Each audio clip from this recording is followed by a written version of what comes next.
Good evening. Good evening. Welcome to a special edition of Sunday Morning Transplant Coffee Talk. I am your host, Steve Belcher. Thanks for tuning in. And I'd like to thank everyone for their thoughts and prayers for my dad and my nephew. I'd like to say they're stable, but please keep us in your thoughts and prayers. I really appreciate that. Also, keep my partner, Tamika Moore, her and her baby daughter in your thoughts and prayers. Send out some shout outs on her page, Tamika Moore. She's also on Instagram at chasing underscore pretty. Tonight we got a continuation of our show from Sunday, which was unexpectedly interrupted by unknown forces. I'm telling you, the information must have been was going to be powerful because we never had anything like that before. However, we followed it up with some kidney disease information on strong bones. So please, if you didn't see that, look back on Sunday and check out the video for strong bones. So without further ado, I'm going to bring back Madonna Shaffer from Pleasantville, New Jersey. Hello, hello, hello. Bring you in. What's going on, Madonna? Hi, how's everyone doing? We're trying this again. Absolutely, absolutely. We're gonna get this message out there. Regardless of what's going on, this message Yeah, has got to get out. Kidney disease, ninth leading cause of death in the United States. yeah. It definitely needs to be told. Yes, it So does. I know Sunday you started off with some of your story, and then we got, you know, Interrupted for interrupted. some Yeah. reason. So No. can you just start back and share with our audience how you started your journey with kidney disease? I started out not knowing. I didn't have any high blood pressure. A lot of people said that was I diabetic? No, I've never been diabetic. I found out through a previous surgery that I had, which was matter of fact, I had two surgeries. I had two herniated discs removed, and then 6 months later, I had to get my gallbladder removed. And 6 months after that, um, I was still feeling really sick. My feet were swollen, my hands were swollen, and that's when I found out that my kidneys were gone. So Mm-hmm. that's how I found out that my kidneys were bad. Wow, wow. So, I mean, so during the surgery, did the doctors tell you that you had an issue, or I mean, you discovered it on your own? Neither one of the surgeries I was told that my numbers were messed up for my kidneys. Nothing at all. Um, Mhm. and like I said, they were 6 months apart. So you have to do blood work. You have to do all extensive blood work when you're getting those type of surgeries. So Right, nothing right, came back, and nothing came back. And I have kids, so each one of my kids, they do a lot of blood work for when you have kids, and I never had a problem with that. Um, it just seemed to me like it was just something out of nowhere. My right. only issue was I was always tired, but I worked, so I just Okay. chalked it up to as you're overdoing it at work. You need to slow down. You got kids at home. You have a husband at home. Take it easy. That's what I thought it was. So I finally decided, go to the doctors. Let them know what's going on with you. You're tired. You're always tired. At the time, my feet were so swollen I couldn't wear shoes. Wow. I would have to wear. I could only put slippers on, and like my feet only would fit halfway in a slipper. So which I was missing a lot of work because I work for the school system. And I said I can't take this. I can't Do you I think can't keep doing this. Do you Yeah. think you So were in denial? Did you know something was wrong but didn't want to?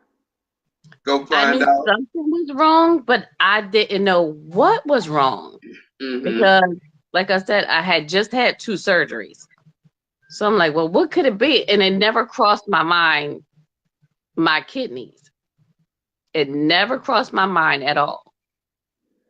So Wow. they did a lot of testing at my doctor's office, and the kidney test was the last test that they did on me. Mm-hmm. And I got a phone call like, oh, we need you to come into our office to talk to you about your test. So I'm like, can't you just tell me over the phone? I guess with the HIPAA law, they're like, no, we can't tell you over Mm-hmm. the phone. We need you to come into our office and sit you down and talk to you and explain everything what's going on. Lo and behold, I go to the doctor and they're telling me, oh, your kidney function is not good. So I'm like, but I feel fine. I said, the only thing is I'm tired. She said, well, that's, one of the things Symptoms. symptoms that lets you know that, that something's wrong with your kidneys. She says, did you ever notice when you use the bathroom if your urine is foamy? I said, yeah, all the time. I said, but, I'm not a water drinker. Mm-hmm. I was never a water drinker. She said, okay. She said, that's another symptom. I said, okay. So what can I do? At this point, I'm like, well, what can I do? She said, well, what we need you to do is see a nephrologist, get you a nephrologist and go from there. I was stubborn. I'm like, I'm not gonna go through all this. I'm gonna start drinking water, make sure I'm flushing my system out, trying to stay off my feet as much as possible to, try to get the swelling out. They gave me water pills like to get the fluid, to get the water out, from my feet to get the swelling out. I think it took me close to a year before I decided to go to see a nephrologist. So what about your diet? Was you still eating normal food or did you like Eating reduce your normal, sodium cooking, intake? eating normal, cooking normal for my kids.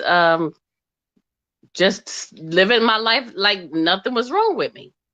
Wow. And they didn't mention, well, I mean, I'm sure if you would have went to the nephrologist, they would have hopefully mentioned something about what you can do to reduce the progression or halt it right then and there. But Right. you But know, so when you by the finally went time to the kidney doctor, what did they tell you? by the time I went to by the time I went to the kidney doctor, they do blood work there. So they get their results of the blood work right there. And he's telling me you need to start dialysis.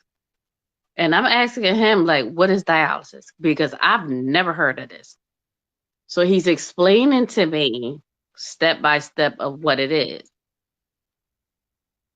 And I'm like, well, how, like, where did it come from? Like, how did I get this? Like, you have to explain to me how all of a sudden this has taken over my body. And Mm, he's telling me, well, we're looking at your blood work and we don't see, like, we know you don't have high blood pressure. Um, if anything, your blood pressure is low, always been low. You're not diabetic. No, sir. So we're gonna, we have to follow up into it. Then he said a name like it's so hard to say. Glumerical, glomerulonephritis. right? So I'm like, could you explain that a little bit more to me? Like, and I'm not wasn't understanding. He said, well, I can explain this more further into it. He said, but right now, I need for you to talk to your family. But in the meantime, I'm going to call over to the hospital and have you admitted. So I'm Mm. like, admitted into the hospital? Why? He said, because you need to start dialysis like tomorrow. So I'm calling my mom, calling my dad, my sister, my brother, get us all together. The same day I got admitted into the hospital and they did the surgery. I had my first dialysis treatment. I did it for 4 days. 4 days straight. I had to do it. Mm-hmm. Horrible. I Mm-hmm. cried. I cried because I didn't even know what to expect. So, they did the port Mm-hmm. in my chest, The and they also catheter. did the catheter in my chest, and then they also put the graft in my arm. Now, Wow. what he told me was he was going to put a small cut in my wrist and use my wrist. But when I woke up, it was in my forearm. And he's explained to me that because my veins were so small, that he had to use, um, I guess, the plastic piece. Mm-hmm. So he had to put The that in graft. there. Yeah. The gra- You know what kind of stands out to me, and I know it's different in different states and places, but what stands out to me is when you said they kind of did both surgeries at one time. Mhm. With most people, they wait. They get the catheter, Madonna, and then they're discharged and go home. Appointment with the surgeon to kind of get what's called a vein mapping to see which arm, normally would be your non-dominant arm Mhm. to do the surgery. But did they explain that to you, or No, like you did that? not at all. He did everything the same day. Wow, wow. They The even give you an same day. opportunity to digest the information and to decide Not that at maybe all. Like, if you give me wanted to, a what if you chance. wanted to do peritoneal? He didn't give me a chance at all. And I was so upset when I finally came to and I got to see him. And then when I seen where it was in my arm, I exploded. Like, I'm like, this is not what you told me you were going to do. I said to him, I would have rather you had waited. Let me come out of the anesthesia and talk to me about it. Give me an option of where else I could have it at. Do I want it in my stomach? Do I want it in my leg? Um, what arm? Like, did you check both of my arms to see if either arm was better than one of the other arm? No, Right. what you did was you went on ahead and did what you wanted to do. And then that Wow. was it. So I just had to live with it. Right. Right. Wow. So okay, by you being a two-time kidney transplant recipient, how did your first transplant come about?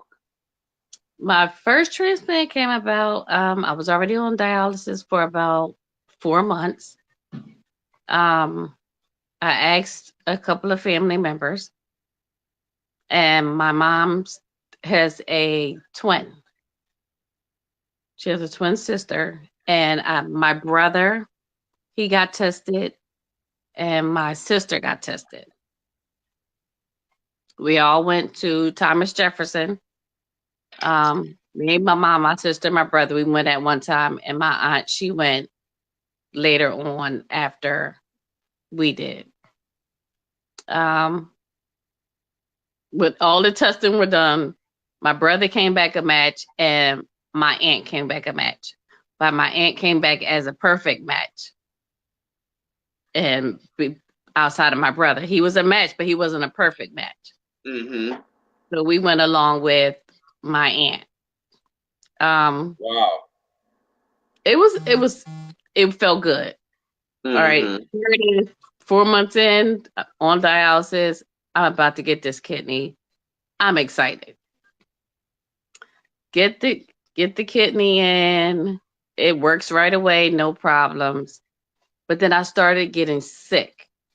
So I was at the doctor's more often than a normal patient would be because you would have to be there 3 days a week for them to check your blood work, making sure that the kidney function is still right. There's no infections.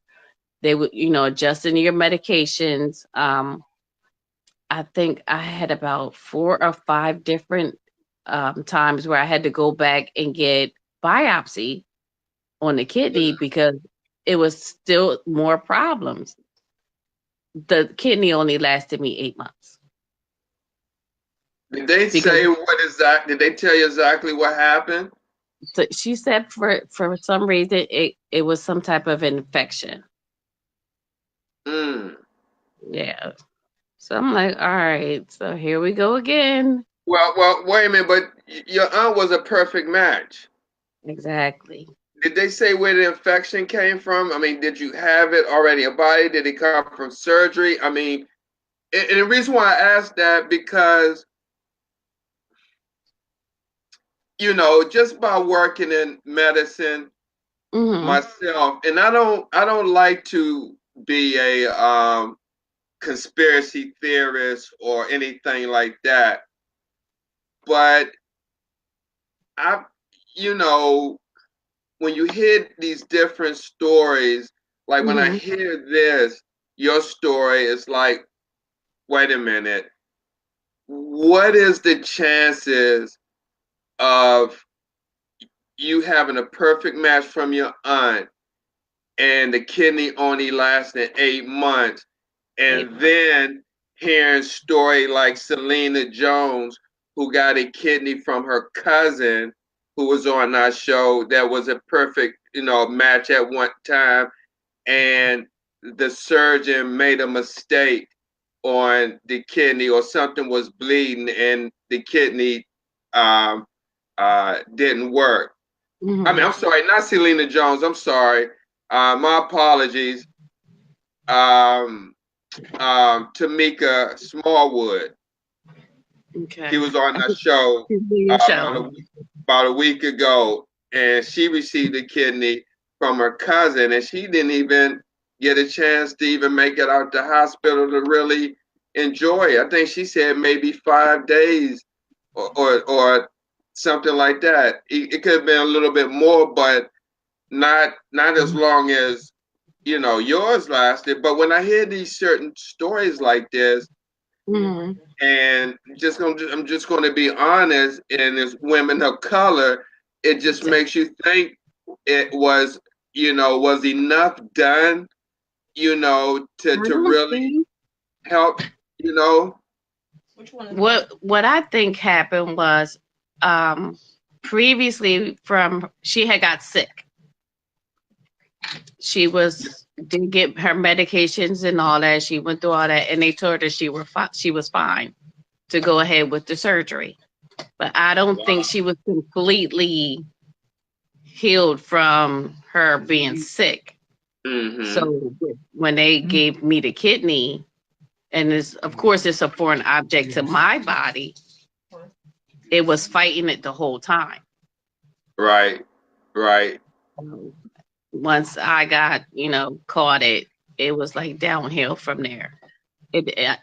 They tried to adjust my medications plenty times, and that Mm-hmm. still didn't work.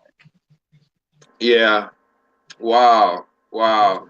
I just a side note, uh, last week at the clinic where I work at, a gentleman kidney rejected, and he had his for 6 years. But Wow. the thing about this, um, he had got a compromised kidney, and he Hmm. knew he knew what he was dealing with at the time. And I asked him what made him decide to sign on for a compromised kidney. And, he flatly said he'd been on dialysis for like maybe 10 years, 10, 11 years prior to that. And he wanted to get off dialysis, even if it was for that short period of time. Right. Like Right. gives you like a little bit of freedom, like a normal life. If Mm-hmm. you can live a Mm-hmm. normal life, you don't have to worry about going to the doctors all the time. You still got to take medication, but you can travel. You don't have to worry about certain things. You don't have to worry about certain things you have to eat, and it's different things like that. And it Absolutely. felt good. It felt good for those 8 months. Like I didn't have to go into this sitting in here for 4 hours, and then I got to worry about if my blood pressure is going to drop or is anything going to happen while I'm sitting on this machine? Am I going to Right. bleed a long time, or like different things like that because that's it. It happens. So let me ask you this: with your first transplant, was there ever a time during the process when people were getting tested that uh, you lost hope or had doubts that the process was going to go through? No, I never stopped looking. Actually, I had went and got on another transplant list while I was still on the first list because I never took even after the transplant. I wanted to stay on that list, Mm-hmm. and then I went on and got on another list. So I, Wow. I Wow. never stopped. I Mm-hmm. never stopped. So, how long were you on dialysis after your first rejection until you got your second transplant? And how did that come about on your second transplant? After my first transplant, it was I think I got it in my first transplant was 2004. My second transplant I got in 2008. Wow. I mean, that's Mhm. not that's not long. Like 4 years No, later. it wasn't long at all, and this was a deceased person, a young gentleman. He was 21 years old. That's all they could tell me. He was 21. He was healthy. He was in a car accident, and that's what they told me about him. But once again, my body was rejecting it. It just kept rejecting it. I was in and out the hospital sick, and they thought it was the FSGS, and they were like, no, it's not that. So I'm Mm. like, we have to find out. I had blood transfusions. I did 1 round of chemotherapy. I did um, plasmapheresis. I did a few of those, Right, the right. plasmapheresis, just to try to to keep it going. But Wow. that one lasted me for 2 years. Okay, okay, okay. Yeah. Now, wow, wow. Did you, I mean, for that short amount of time that it took to get that second transplant, did you feel like you was really blessed and lucky for that to happen to you? And, Um, to oppose to maybe some people in your unit who never got called for one kidney? right, who didn't get called at all. So for the 8 months, I was happy, really happy. And then when I had to go back, I was a little depressed because I had to go back and face the same people that were still there when I had left. But I got over it Mm-hmm. because some people don't get that chance. So I let them know, I talked to them about it and let them know how it went. Don't let you see me being discouraged to discourage you from going to get it done. Don't Right. let it stop you because everybody is different. My story is different from your story. Absolutely. How, So how how big is your unit that you attend we have about 30 patients in our unit. at any given time? Hmm. What would you say is the transplant uh, the amount of people getting called at your unit? Are there a lot of people getting called? Is it For like, for transplants? yeah? No, it's not. A lot of the people that's at my center are older, And just recently, I say within this last year, we've only had Only three three people transplants within the last year. in the last year, three. Do you know possibly how many people are on the list, or that's something that's Out of not? that, out of that 30, and that's just on my shift.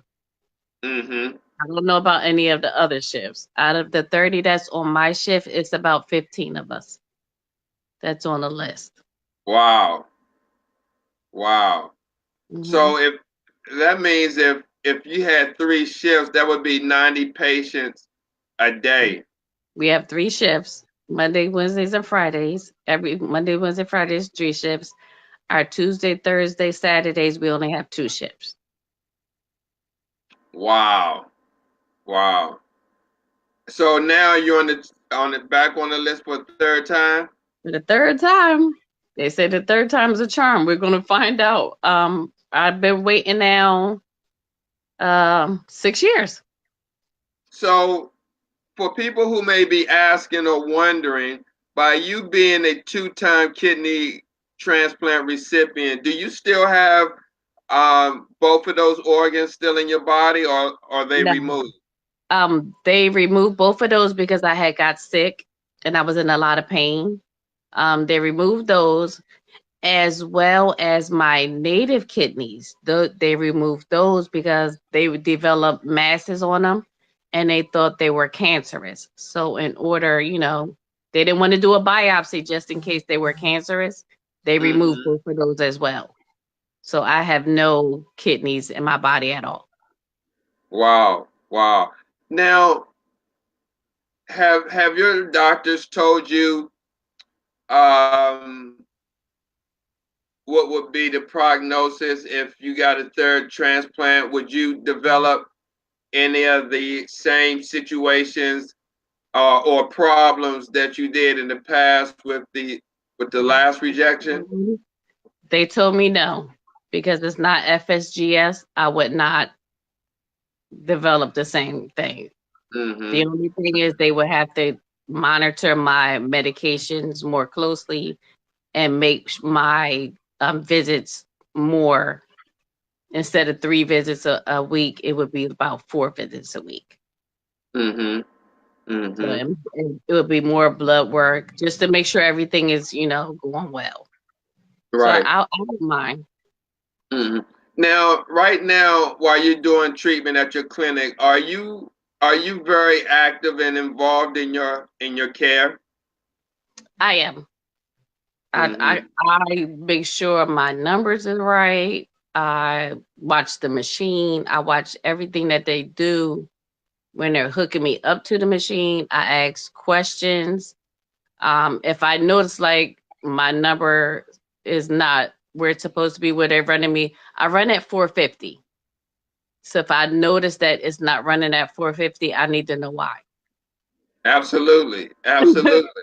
I need to know why. Um, a lot of times my pressure drops. Hmm. I already run low. My pressure runs normally low in the 80s anyway. And they had tried to give me Midodrine. Hmm. That's supposed to help raise your pressure, but it doesn't Hmm. work for me. Hmm. So when my pressure drops into the 50s and I'm sitting there and I'm talking to them like we're talking now, they'll try to send me to the hospital. And I'm like, there's nothing wrong. They're Right. like, "Well, we want you to go anyway, just to get checked out." And I'm like, but I'm talking to you. Like, I'm fine. Like, like I'm talking to you like we are Right. now. And they're like, that's not normal. So I'm like, I don't know what to tell you. Yeah, you can always refuse that. Of course, I know you know that. Yeah. Yeah. I'm like, they're like, but that's not normal. But there's times where I've passed out and my only thing with and I don't know if I can talk about it on here in about my center. I didn't say my center or the Right. people that work there, but there's not they're not on the floor like I they're was going to supposed to ask do. you that. I was going to, matter of fact, that just sets me up for my next question. Even though I know we're not talking, what I'm going to ask you is not related to transplant, but still it relates to kidney disease, patient Mhm. safety, Mhm. quality of care. And so, and just like I asked other guests who may be dialyzing at other centers across the United States to try to see if the same is going on across, and if it's just in urban cities or out in the suburbs, Mhm. the care the same, is it equal? But that being said, have you at your clinic or any other clinic you may have visit, have you ever experienced any staff shortages on the floor that may have constituted a patient safety concern? Yes. I visited um, Florida. Very nice center, clean, understaffed. I didn't know at the time when I was in my chair, there was no one around, um, that my needle came out. What? Wait a minute. Say that again. Your needle came out. One of the needles came out. I didn't know, but the You had only a needle reason, dislodgement. yes, the machine didn't go, the machine never alarmed. So I didn't know.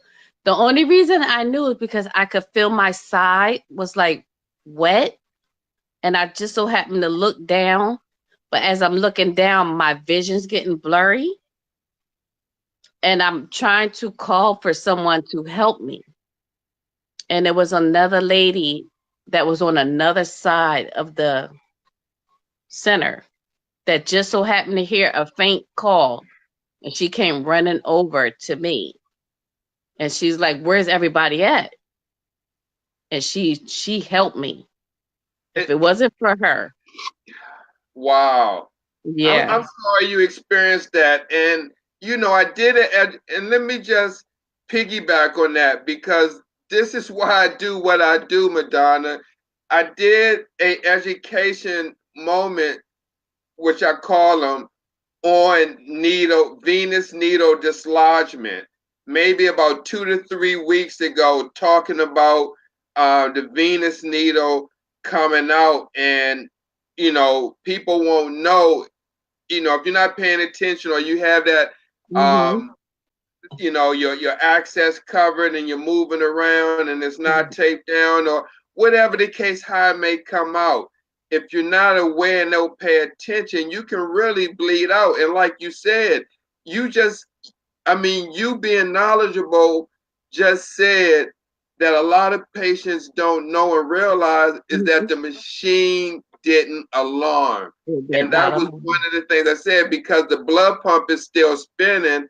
The only time the machine on the venous side will more likely alarm is when it's clamped, because the pressure will raise up. Right. But if the blood pump is spinning, then it's thinking the blood is thinking that the blood is going into your body, but it's Yeah. actually going onto the floor or into the side Yeah. of your chair. And there's actually been deaths behind that. And what it sounds like to me, that you were on your way out Yeah. as well, if that person didn't come over there. Yeah. Now I've seen two at my center where that has happened to, and two coded because Two nobody was blood. nobody was around on the floor. Wow. Mhm. So if you're watching this, and you're on dialysis, again, it's important to watch your needles, watch your lines. If you're moving around, make sure the techs are taping it down, even maybe using the butterfly method where they crisscross Crisscross, yeah. the That's what we tape. use. That's what they started using for us now, crisscross. And I make sure like I'm taped down extremely well at my center. I watch everything. Yeah, My you have only thing to. is they don't roam the floor enough for me. Right, right. We have a gentleman that, he has seizures. and I've seen him have plenty of seizures, and I'm yelling for somebody to come help him. Right, right. And I've Rob, seen this is in New another young Jersey. lady. She's an older lady. She's her. I could tell when her blood pressure drops. I'm calling for somebody to come help her. Wow. And Wow. that's just the issues with that center. Like there's never enough people on the floor doing their job. They're either Right. on their phones or talking to their friends in another spot and not where they're supposed to be. Hmm. Now, we had talked off camera, and you had mentioned that you were on three different transplant lists. So can you share that with our audience? Because you may have some people who may want to, you know, get on the transplant list and maybe try Mhm. what you're doing now. So can you talk about that? Sure. Right now I am on three transplant lists and I'm working on my fourth. I am on the transplant list in Jersey for Our Lady of Lourdes. I'm on a transplant list in Philadelphia for Temple University. My third one I'm on is Mayo Clinic in Jacksonville, Florida. Wow. And, and I am also working on um, I'll probably say it wrong. Des Moines, Iowa. I'm working Des on that Moines, one. Iowa. Yes, Des Moines, Mhm. Iowa. I am actively now working on that. I got one thing that I need to get done to get on their list. So, I mean, y'all hear that? Madonna's on four different transplant lists in four different states. Yes. So, for someone who may be saying, "Wow, how would you able to get by you being in New Jersey Hmm. and you get the call, say in Iowa or in Florida? Is there a certain time limit that you have to be at these places in order to get that organ?" Because I'm on the universal list, they give you about 24 to 42 hours because you never know where it's coming from. It could be coming from California. It could be coming from Alaska. You never know where the kidney is coming from. Mm-hmm. So it gives you more than enough time to get to where you need to go. Um, they have planes that's already set just for those types of emergencies. Mm-hmm. So your Mm-hmm. name is already on the list for that, specific thing. Right. One of our audience, uh, June Kaufman, she wanted to know, have you thought about John Hopkins? I went to Hopkins my very first time and they didn't accept me. Did they tell you why? Now, this is kind of, I mean, strange. Why is it that four other transplant centers will accept you, but John Mhm. Hopkins won't? John Did they give Hopkins you left. any And reason? they didn't give me a reason. At John Hopkins is an all day process. They do all of your work that in one day. You don't do one thing and come back and do another thing, and you do blood work another day, and then you got to go get you see another doctor here. Like you do different things to get on the list. They do everything at that hospital in one day, and then they sit down and they talk to you, and then they give you a yes or no. And they didn't think I would be a candidate because of my first transplant failure.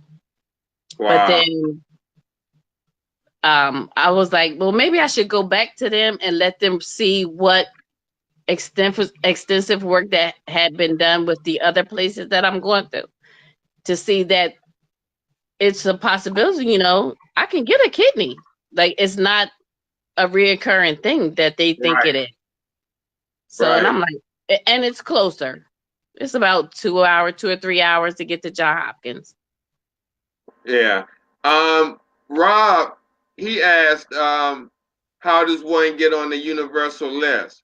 how did you do that? If somebody wanted to get on the universal donor list, I'm You're sorry, the universal list, transplant waiting list. the coordinator in your center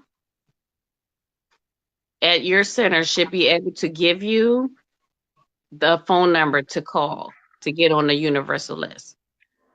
You mean the social The worker? social worker, yes.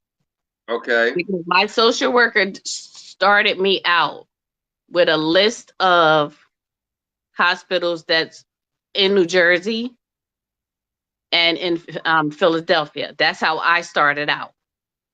And then I went from there. Once I got into Philadelphia, I got a list from them of other places that I can call, other states that I can call. And I just kept moving from there. Wow. You can be listed at as many places as you want. There's no such thing as you can only be listed at one or two places. No, that's not true. I guess the question would be for one, if they would have the means to get to these different places, if Mm-hmm. they was called on a moment's notice. You know what I it's right. mean, it probably wouldn't be feasible for one who lives in, say, Baltimore to get on the list in Kansas or something like that if they didn't have, the fare to actually, Because you you know what they do here is, all right, say I got the call. We possibly have a kidney for you. Okay? Do not eat do not eat or drink anything after we talk to you until we call you again to let you know that it's a possibility because they have to do an extensive search on this kidney to Mhm. make sure that there's nothing wrong with the kidney, that there would nothing be wrong with it before they give it to you. Now, if they call you back and like everything is a go, that means all right, leave and come to the hospital, and then you still don't start right away. Mhm. Because now you got to be prepped. You have to be prepped as well as the kidney has to be prepped. So Mhm. Right. Right. they got to make sure you're not sick. You don't have any fevers, all kinds of things before they even put the kidney in you. So that could take up to another 20, that could take like 24 hours.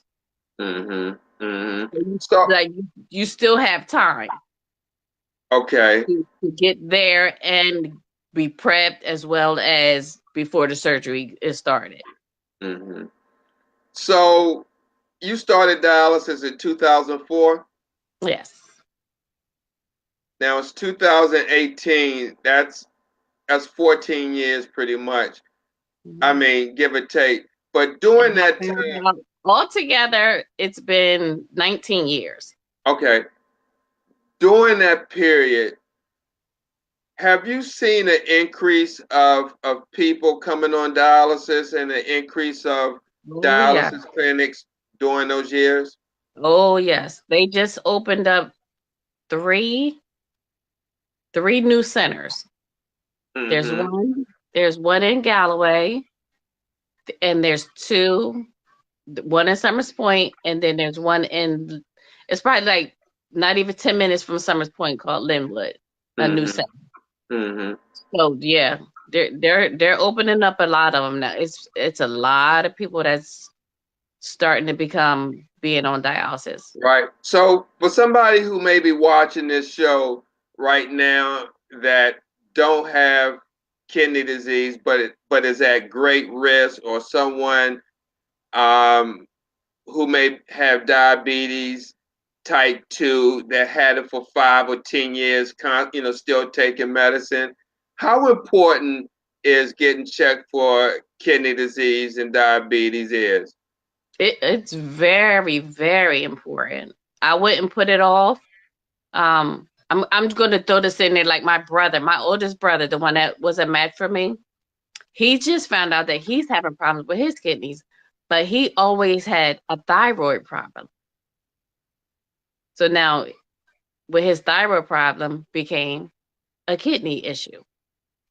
So you never know what one thing could lead to another. So if like the smallest thing that you don't think could be something, it could really be something. No matter what it is, I would get checked out. When Mm, you go for your annual checkup, make sure you ask for a kidney evaluation as well. Because a lot absolutely. of doctors don't throw that in there. They just do the normal checkup stuff. Mm-hmm. Make Mm, that a top priority to put ask them to check your kidney function. mm-hmm. If you don't know if you're a smoker, if you're a drinker, a drug user, it doesn't matter. Just make sure you ask. I would definitely make sure I ask. Mm-hmm. So Exactly. let me ask you this: the 19 years that you've been doing this and been involved, with the outpatient clinic as well. Have you seen a change in process? And what I mean by that is the type of service now in the clinics. Does it look like almost like a factory type setup where Yeah. there's no personalized care? Mhm. They just pretty much get the chairs prepared, tell you to come in, start the treatment, and then going about, Go on about you their know, business. Go on about their business. Then they'll come back, they'll do their updates, and then they're off about their business again. So, wow, wow. mhm. What now? Let me ask. I wanted to read this comment to you and just get your thoughts on it. Okay. Wait a minute. Courtney Brown says my kidney came. I guess she said for, but from a drug overdose patient, and it never harmed the kidney. What's your thoughts on that when you hear stories like that of you know her kidney came from a you know somebody that had a drug overdose and it's still going well, and for say your kidney came from your aunt, perfect match, and 8 months. I'm not sure how long Mhm. Courtney had her kidney, but I know I guess I think you would say, because I heard you say earlier, that everybody's situation is It's different. different, right? Right. Mm-hmm. Like I said, it is.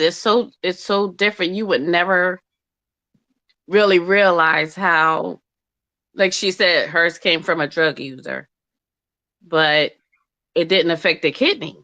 It could affect the heart. It could affect the person's heart or another organ, Mm-hmm. but it never affected the kidney, and the kidney was a perfect match. So, Yeah, she also says she's 1 year post transplant with no problems. congratulations, Yeah, yeah, congratulations. absolutely. Congratulations, Yeah, Courtney. Yeah. keep up Um, the good work. are you, while waiting for this transplant, some say that exercising, eating healthy, and just keeping your body pretty much kind of in shape to be prepared when that call comes. Uh, are you doing that or anything like that? No, I Okay. do not Okay. exercise because I get winded so fast. No, I don't Okay. exercise. Um, Sometimes I step outside of the box and I want to eat like normal food. So, but Sure. I don't overdo it.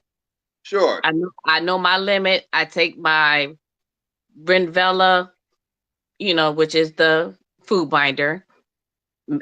Please make sure you take your food binders to keep your numbers together. Mm-hmm. If you're gonna eat like chocolate or drink soda or different things that you're not supposed to have, but please make Mm-hmm. make sure you take your binders. Um, I've had my parathyroid taken out because my numbers were always wacky, so I'm good with that now. Mm-hmm. Other than that, I'm pretty much fine. My Now, weight is my weight is is controlled. I never gained a lot of weight, so so just because we kind of run it down, but let me just ask this: when you said your numbers was wacky when you had your parathyroid taken out, did you mean like your phosphorus and calcium numbers? Mhm. My And phosphorus your numbers were PA? so high. The I had reason to. we just had a show, I just did an Mhm. education show on high phosphorus. So I mean, you were living testimony to it, as I'm sure a lot of other people are as well. But I mean, can you just explain that a little bit of why you had to get that Um, removed? I was on Sensipar. Sensipar will make your stomach nauseous. It's a given fact. It doesn't matter who it is. You will be sick to your stomach. But it didn't bring my numbers down to where they needed to be. And um, we talked about it over and over. I'm like, I don't know what to do. The doctor's like, we don't know what to do. You're taking the medicine like you're supposed to. Your numbers is way out of whack. We got to do something. So he was like, well, the only thing we can do is go ahead and take your parathyroid out of your, I have a scar, which is that. This is the scar that it left me with. Show it again. This is Okay. so this is the scar that it left me with. They took the parathyroid out, but they put it in my arm. So if you can see, I don't know if you can see these three little dots. Yes. That's where they put it. Wow. Yeah, so it's in my arm, and my numbers are perfect. I don't Wow. take, and I don't take Sensipar at all. Wow. I mean, did they say is that something that they normally do for patients when they For, remove it? for, for some patients, yes, they will do it. If Did your they say the numbers, reason why they put it in your arm? um, no, actually, they didn't. Some people said that that I've talked to said that they don't have it in their arm, that they don't have it at all, that they just Mhm. had it taken out. But this is three of the four. Wow. I have three Wow. of them, three out of four. But Okay. and it works perfect for me. Oh, absolutely. As long as your numbers are right and it's not affecting your bones or Right. anything like that. Yeah, my bones Absolutely. are fine. I'm not on any kind of calcium pills or anything like that. Nothing. That's great. That's great. I'm doing really good. So, uh, who's your support system? Oh God, I got a great support system. My mom, my dad, my sister, my brother. I got a huge family. A huge family. And you know what's so funny? Like I have seven kids. I have five boys and two girls. Wow. My oldest is 32 and my youngest is about to be 20. And none of them were a match. Mm. Wow. Yeah, Wow. not one of them were a match. Let me ask you this. Just hearing that, uh, uh, are you a God-fearing person? Yes, I am. Do you believe that that's a purpose by having seven kids that none of us a match? Do you think or believe that this is a test for you? I do believe that. I believe I'm here for a reason. I am here for a reason. Wow. I mean, because that was the next thing I was going to ask you, because I'm sure people hearing this before you mention that would think, you had seven kids, and Mhm. would you have asked, them for, a kidney, or did one stepped up? And I'm sure they did by What they all rightfully what do. they went on their own. They didn't even tell me. Each one of them went on their own and got tested. And then afterwards told me like, "Mom, oh, I went and got tested, but I'm not a match." I'm like, "Oh, it's okay. That's fine.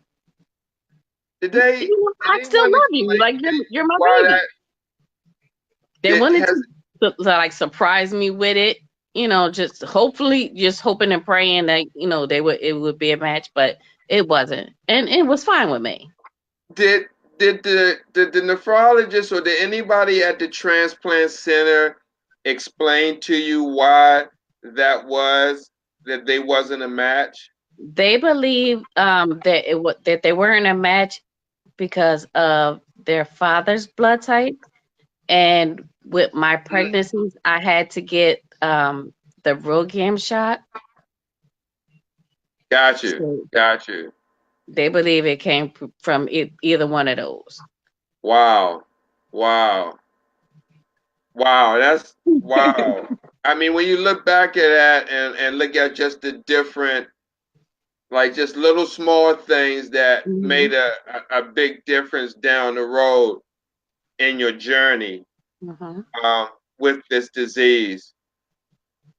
Um, And this thing just come on the 9th of December, I'll be turning 48. wow. You don't even look it. You don't even look it.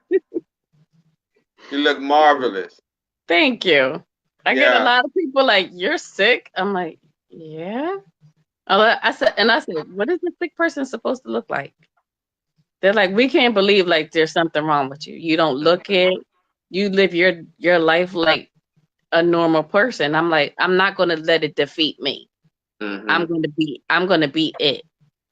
It's not going to beat me." Have Mhm. Have you thought of doing any type of advocacy work or anything to raise more awareness on this disease? I have. I really have. But my thing is I don't know where to start. I don't know where to start. So, Hmm. you know, Hmm. I could talk about it all day long. Long as nobody doesn't like I'm boring you about talking about it because I could tell you anything you want to know. Wow, wow. I mean, you can actually start right in your hometown, but this is, I mean, a lot. When I think about it, and again, by me doing this over 30 years and just seeing the many units from what it used to be to where it is now and where it's going Mhm. to be, and just I mean, you could It- just see the stuff just, I mean, changing in front of you, far as with the foods and, right.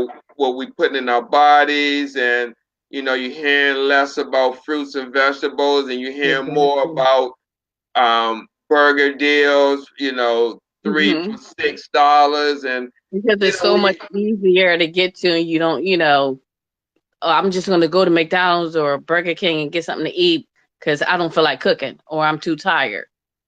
mm-hmm, When, it doesn't take that long to put a chicken meal together. Like chicken and vegetables mixed together with a light sauce that you like a homemade sauce that you can make. It's not that hard. mm-hmm, mm-hmm. It's really not. But Wow, wow. you can So, get fresh uh, vegetables. Fresh vegetables to make it is the easiest thing to cook. you're right. You're right. You're It's right. the easiest thing to cook. Like it's not hard at all. I mean, especially when you think about the health risks, you Hmm. know. And see, a lot of people, I mean, just today when I was coming home, you know, in the evening time, maybe about 6 o'clock, drive past the Checkers and McDonald's on my way home. I mean, the drive-through line is It's halfway out into the road. I mean, it's it's out of really control, and people unbelievable. don't see it like that. We Yeah, have yeah. so many youth kids that's obese Hmm. that they're going to wind up on some type of kidney machine or having to get a cardiologist because their hearts is working too much, or it's happening. It's happening all around us. Hmm. Hmm. But Yeah. the fast food restaurants got their minds thinking like this is good for you. You can eat this. It's on the go. If you're in a hurry, if you get up in enough time or pre-prep your food the night before, you should be fine. Hmm. Hmm. It just takes Hmm. a little bit of time. That's all. Right. So, as we close out the show, what words of encouragement could you leave for someone who may be watching this right now who just been diagnosed with kidney disease, or they may be in one of the 5 stages of kidney disease and don't know what to do at this moment. I mean, what words of hope could you leave with them based on what you Um, experienced over the 19 years? just do your best. Get you a great support system. If you don't have a great support system, call me. Inbox me on my Facebook. It's Madonna Shaffer. I'll be your support. Everyone needs someone to support them. I can talk to you at any time. You have any questions, ask me. I don't have a problem with talking to you. Just make sure you have support. Follow your doctor's orders. Keep with your fluid intake, your salt intake, everything. Anything that's told to you is for your best interest. But like I said, everybody is different. So don't go off of what you see in somebody else do, or don't go off of what somebody else has told you what they're doing. You go off of what your doctor has told you to do, and you'll be fine. Right, right. I appreciate that. Anybody want to send a shout out to? No, I just want everybody to have a great night. Thank you for listening. And like I said, if you ever want to talk to me, my Facebook is Madonna Shaffer. Um, just look me up. I look the same on there, so it's Right, fine. right. All right, definitely, definitely. I appreciate it, Madonna. I definitely appreciate you coming on and taking the time out of your Absolutely. schedule. I know you have an early morning tomorrow, Yeah. so I won't hold you any longer. Again, thank you so much for coming on Sunday Thank morning you for transplant allowing me coffee being on talking. this We didn't have show. an issue. God No, gave us favor tonight. He gave us favor, no technical issues or anything. not at all. Thank you for allowing me to be on the show. Thank you so Oh, much. anytime, anytime. And if you want to, you know, truly want to expand to do some education in Pleasantville, please let us know, and we could try I to do will. something to make something happen there. I will. I definitely will. That would be nice. That would be All really right, nice to sounds get the great. word out. Yes. All right, Madonna, talk to you soon. All right. Take care, you guys. Have a good night. All right, you too. Bye bye. Thanks. Bye bye. Yeah, guys, thanks. Like to thank everyone for watching, and also like to thank everyone for keeping me in their thoughts and prayers. One person I want to send a very special thank you to. I haven't met her, but I really love this person. That's Aaron Wheeler. Hey, Aaron, I really, really appreciate you. I wanted to personally and publicly tell you thank you for your support. Thank you for putting the prayers out there in your message. I mean, I'd like to thank everyone as well. However, Erin, she has a special place in my heart. I mean, she really does. She followed me ever since 2014 when I first started this journey in doing this. She always stuck by me, even though I couldn't get her out for a photo shoot, but that's all right. Thanks, Jared. I appreciate it. June, everyone. Um, I can't mention you all, but I will write a list of names of the people. I definitely appreciate your prayers and thoughts. My dad, he's getting older, just like all our parents are.